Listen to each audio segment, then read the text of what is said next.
तो वहीं उत्तराखंड क्रांति दल यानी यूकेडी ने मूल निवास भू कानून के मुद्दे पर आक्रामक रुख अपनाया। ऐसे में दल ने जनता के बीच इस कानून की लड़ाई तेज करने के लिए मूल निवास और भू कानून प्रकोष्ठ का गठन किया है। बताते चलें कि केंद्रीय अध्यक्ष सुरेंद्र कुकरेती ने आंदोलन के नेतृत्व में सक्रिय युवा लुशुन टोडरिया को प्रकोष्ठ का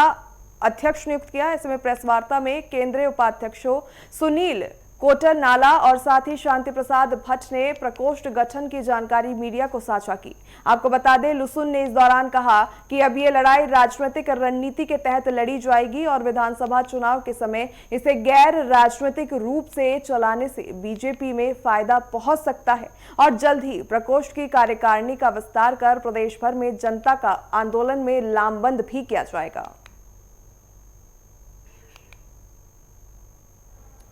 देखिए, उत्तराखंड के जो बुनियादी सवाल हैं, इस पर दोनों राष्ट्रीय पार्टियां जो है नुरा कुश्ती कर रही है और उत्तराखंड की जनता के बीच में जो भ्रम पैदा हुआ है, उसे तोड़ने के लिए हमने अपने जो है प्रकोष्ठ का गठन किया और हमारा एक साफ संदेश है। जो भाजपा ये कहती है एक देश एक विधान एक संविधान, वही भारतीय जनता पार्टी उत्तराखंड के अंदर दो कानून बना रही है। पहाड़ों में भू कानून कुछ और, शहरों में भू कानून कुछ और, हरिद्वार उधम सिंह नगर में भू कानून कुछ और। कहने का मतलब है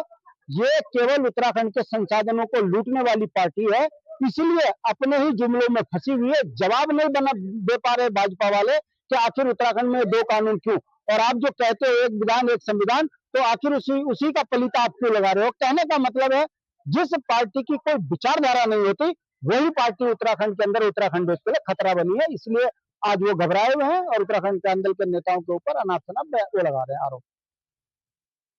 देखिए, सबसे पहले तो मैं हमारे जो आदरणीय अध्यक्ष हैं उत्तराखंड क्रांति दल के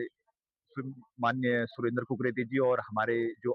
समस्त शीर्ष नेतृत्व है, मैं उनका हार्दिक आभार व्यक्त करना चाहता हूँ। और उत्तराखंड क्रांति दल ने लगातार भू कानून और मूल निवास के मुद्दे पे राज्य आंदोलन के दौरान से ही स्पष्ट उनका मत था कि उत्तराखंड जब बनेगा तो भू कानून, मजबूत भू कानून और यहाँ मूल निवास की अवधारणा जो होनी चाहिए उसकी हमेशा से बात कही। और उसके बाद हमने भी लगातार 2 सालों से जो आंदोलन किया, तो हमने देखा कि अब इस आंदोलन को, अब इस मुद्दे को राजनीतिक तौर पे हमें जनता के बीच ले जाना चाहिए। और उस झंडे से बेहतर क्या है जिस झंडे ने हमें ये राज्य दिलाया, क्योंकि हमने देखा कि उत्तराखंड सरकार ने गैर राजनीतिक आंदोलनों को कुचलने की जो साजिशें की और गैर राजनीतिकों का असर उन पे हुआ नहीं है, कि जिस कारण उन्होंने जहां मजबूत भू कानून देना चाहिए था वहां उन्होंने कमजोर भू कानून दिया और मूल निवास के मुद्दों में तो उन्होंने बात भी नहीं करी है। तो अब हमें ये लगता है कि शुद्ध रूप से उत्तराखंड की जनता के बीच जाके एक उत्तराखंड क्रांति दल, जिसने